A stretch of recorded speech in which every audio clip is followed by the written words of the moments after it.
If one wants to have infinite happiness, infinite bliss, then we ought to minimize numbers of desires, from more and more of it to less and less, and finally, if possible, to zero.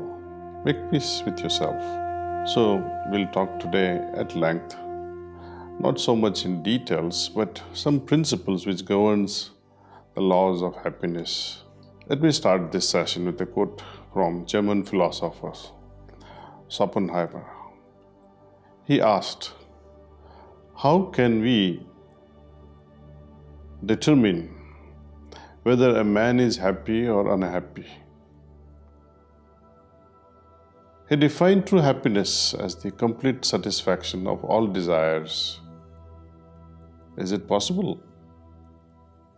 You could say that the happiness of a person can be described mathematically. One of those lighter moments, this equation came as an inspiration. Like if all the desires are fulfilled, let's say you had 10 desires, and out of these 10 desires, all 10 desires are fulfilled. That means 10 divided by 10 times 100 will be 100% happiness, isn't it? Let's say if out of 10 only 5 are fulfilled, then it would be 50%. But think of an individual who says he has no desires. The total number would be 0. So what would happen to this equation? Happiness is equal to desires fulfilled divided by total number of desires. Where total number of desires tend to be 0, anything you divide by 0 remains indeterminate factor. Earlier days we used to call it as infinite. In a desireless state, we don't expect anything. When we don't expect anything, we don't manipulate others. Why would I have to even manipulate or think about having a better relationship, for example, for the sake of my happiness or for the sake of fulfilling my desires?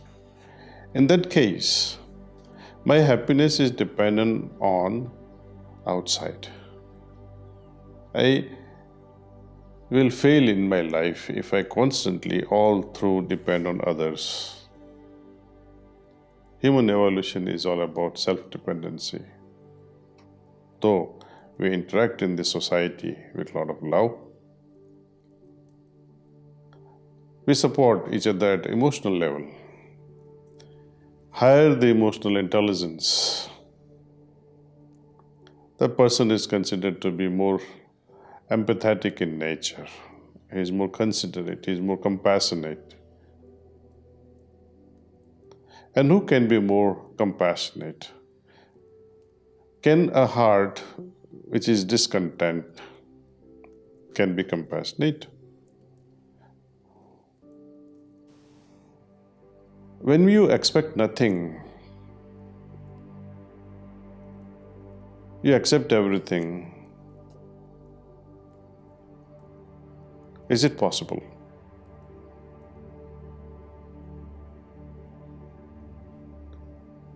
In certain state, no matter what happens around us, when we realize that something is beyond me, I am pushed into a certain situation where I have no other choice but to accept that scenario.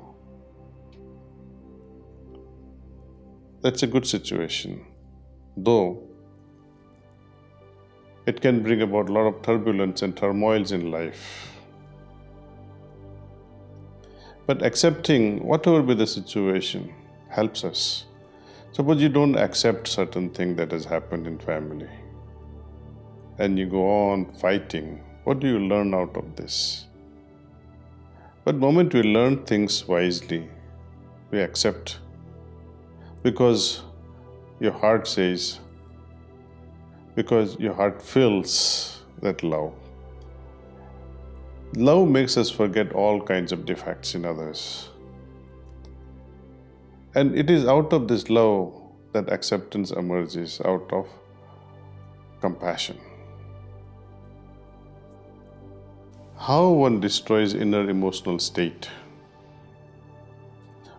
Our experience is so that when you're angry, that's the moment when we lose this inner emotional balance. That happiness seems to simply disappear in fit of anger. And when does anger appear in the heart? When certain things are happening against your will or against your desire. So such disappointment leads to anger. Anger makes us lose our balance. And once we lose our mental equilibrium, somehow we lose our humanity, because humanity, that human nature, human character, it is all about humanness, which arises from the heart. When heart is in a state of anger because a small desire was not fulfilled, then it speaks a lot about our nature. We need to change that inner nature so that we remain in a position to accept things. If one wants to have infinite happiness, infinite bliss, then we ought to minimize numbers of desires, from more and more of it to less and less, and finally, if possible, to zero. Make peace with yourself.